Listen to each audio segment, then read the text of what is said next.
Okay. You're watching live in the DTV. Focus.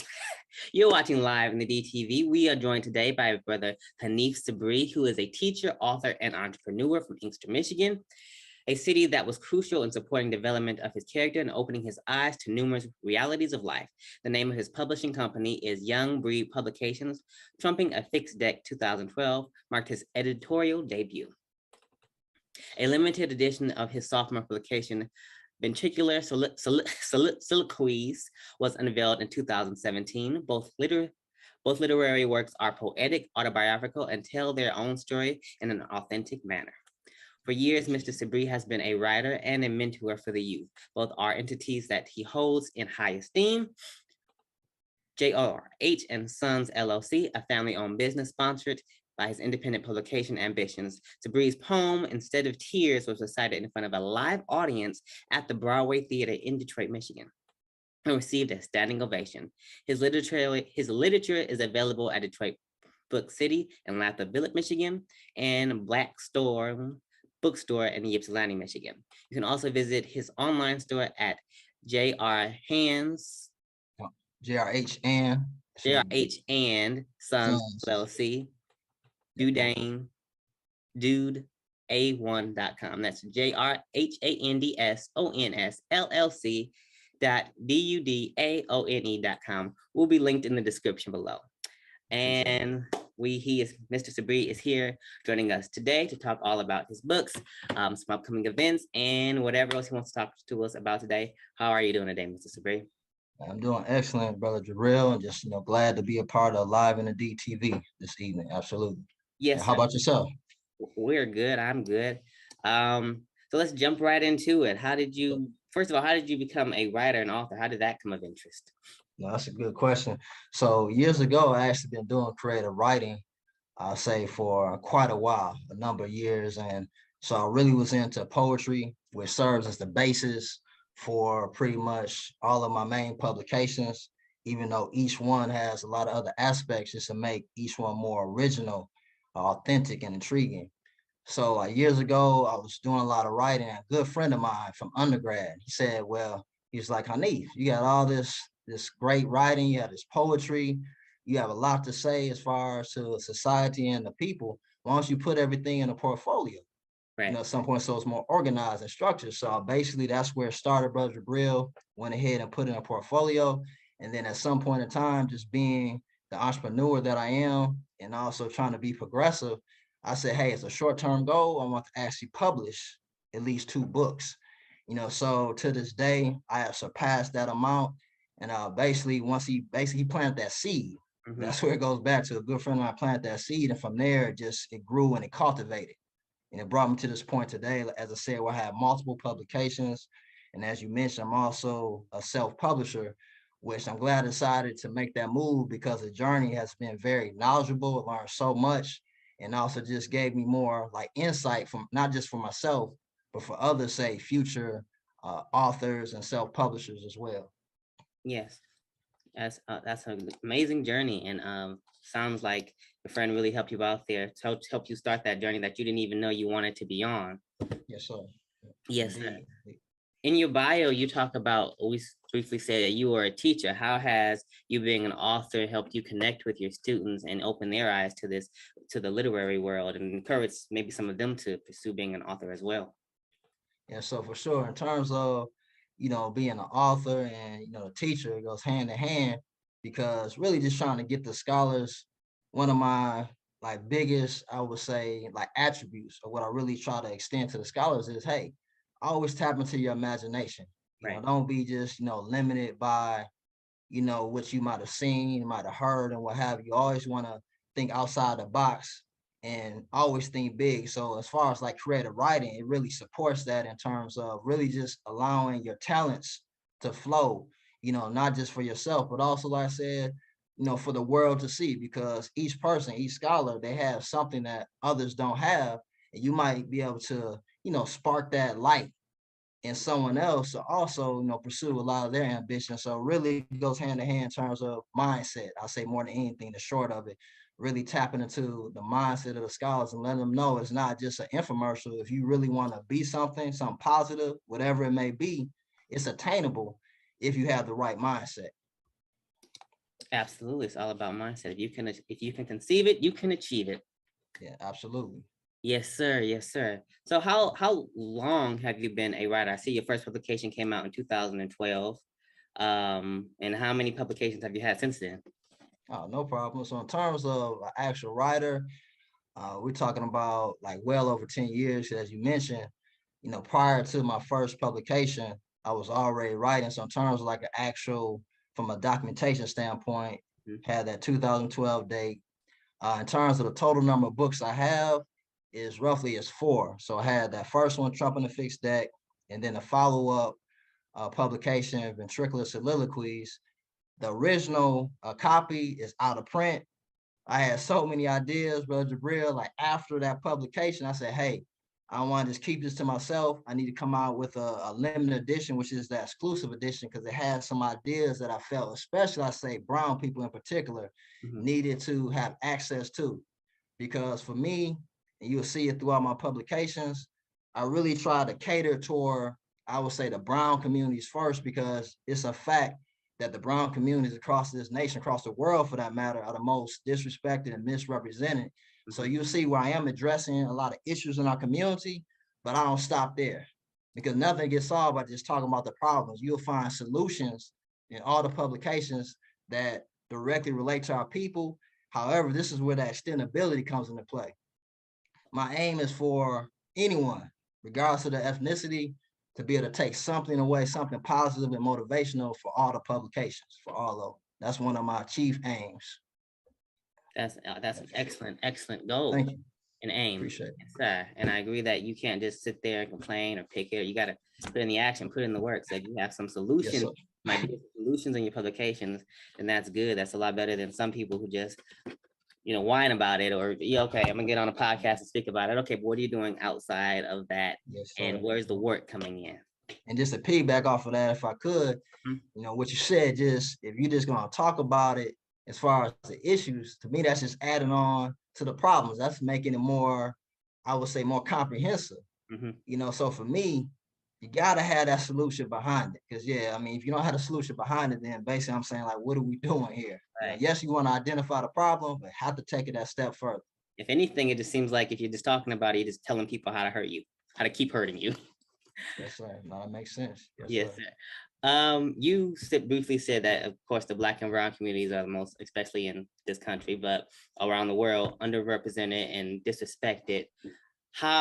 What do you see as the importance of supporting Black and brown businesses and making it a point to kind of go out of your way sometimes when it may seem inconvenient? Okay, it's quicker to just go over here and go to Walmart to grab something, but no, go to that local grocery store, go to that local shoe store, because those are the ones that really need it. And how do you express the importance of supporting Black-owned and brown-owned businesses?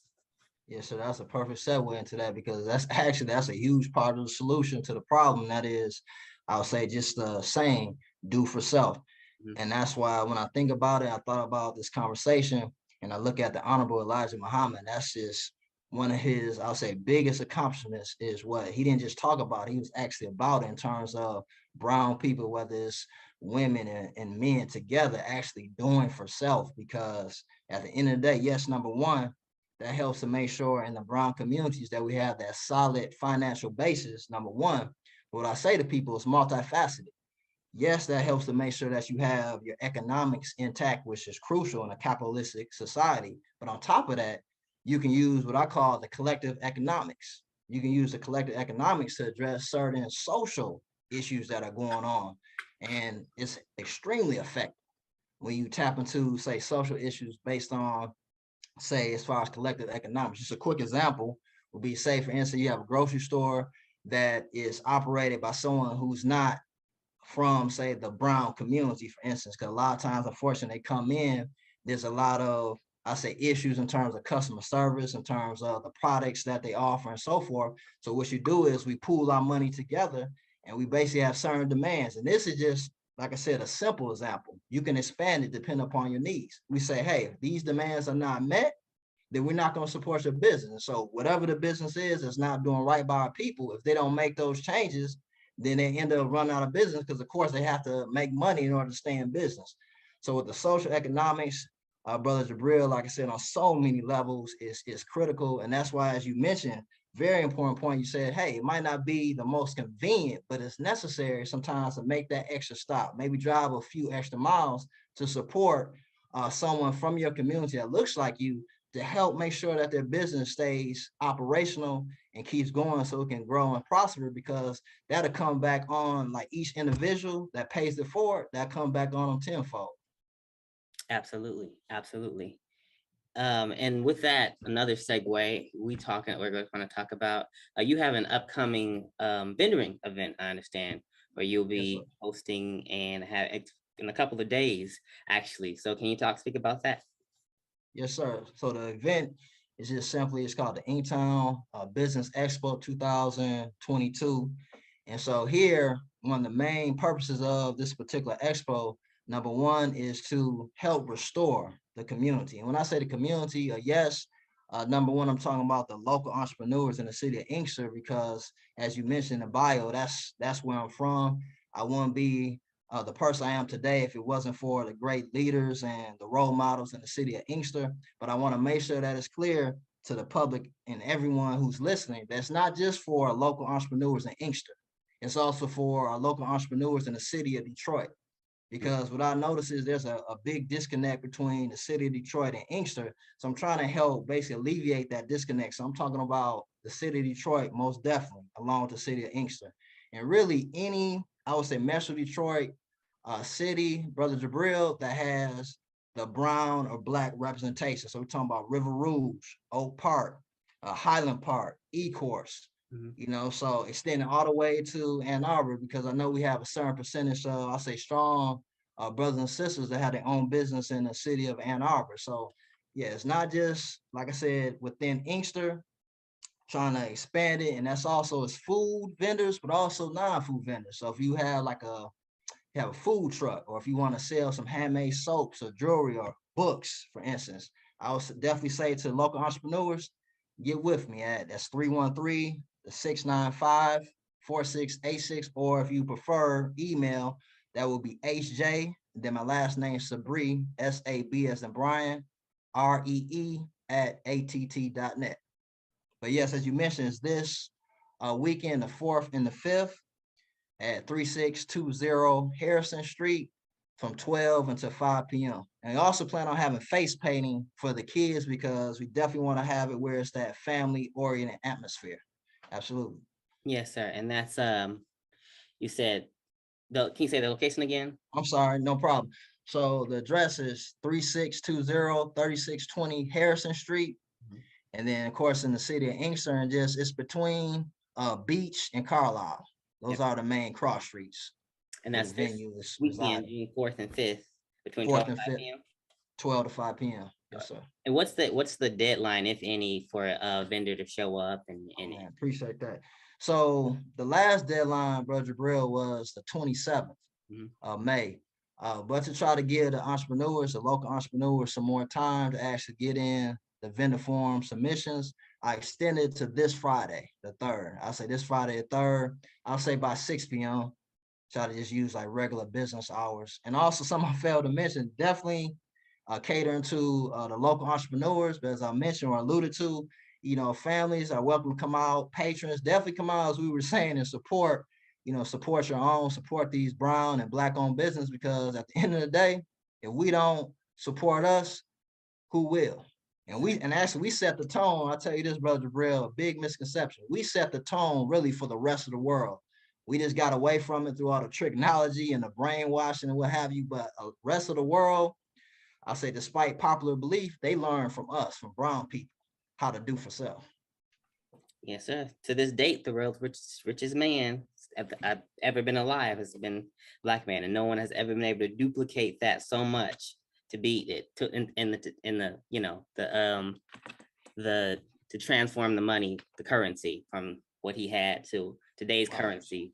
For sure. And then just think about, it was so long ago when he did it, you know what I mean? So that just makes it even more, I'm saying, just to me, just fantastic, extraordinary. Yes, sir. Yeah, Richest Man in Babylon. It's a very, very interesting book that I look forward to picking up. But yeah, they learned that from us. Those systems, those commerce systems, e-commerce systems. We had all that first. So absolutely. and now they're just duplicating it, and we need to get back to or the origins of it. Um, Absolutely.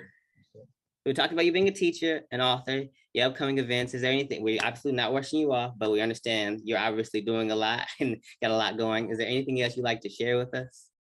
Yeah, sure. If I would, I definitely want to, just give some feedback. I say some words of wisdom for the youth, Mhm. because when it comes to the youth in our community, if it's anything positive, I'm all for it. But this message is specifically for the youth.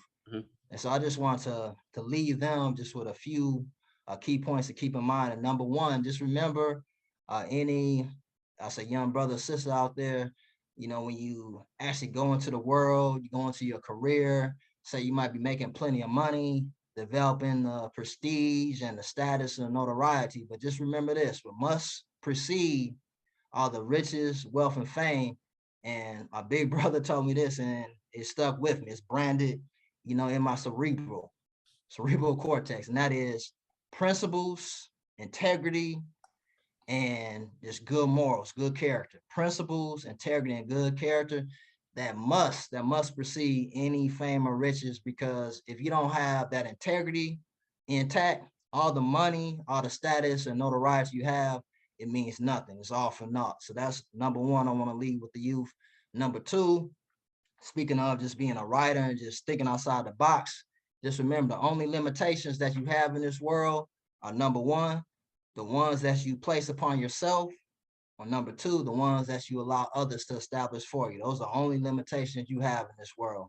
And then thirdly, Brother Jabril, I want to say just to the youth and the community in general, is that at the end of the day, just try to make each day better than the last, because when it's all said and done, man is quick to judge. Man is quick to judge.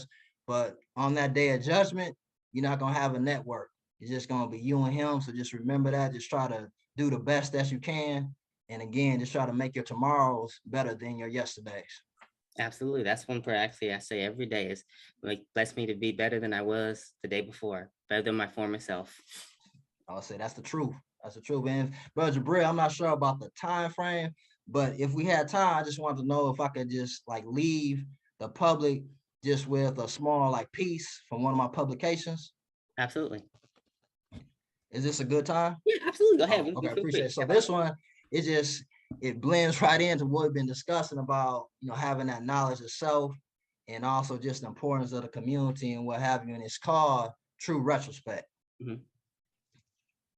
In retrospective history, society alleges we don't have one, but through our ancestors, the first forms of government and civilizations begun. In retrospective history, all the inventions you use every day, imagine what life would be like if they remain tucked away. In retrospective history, we used to network as one community, but now due to brainwashing, or I got mine, you get yours, or I don't have mine, so now I'm gonna take yours as a new immunity. In retrospective history, textbooks consistently begin timelines starting at slavery. The audacity to upkeep that fallacy still amazes me. In retrospective history, unyielding physical, emotional, and psychological battles endured, resulting in the blood of courageous and mighty souls being poured. In retrospective history, you embark on generations of great kings and queens such as Imhotep, Akhenaten, Hatshepsut, and Nefertari. They ignited a rich and illustrious tradition far from theory. In retrospective history, conceptualize a tree stabilized by its roots. Now distort history, and that same tree becomes weak and loose.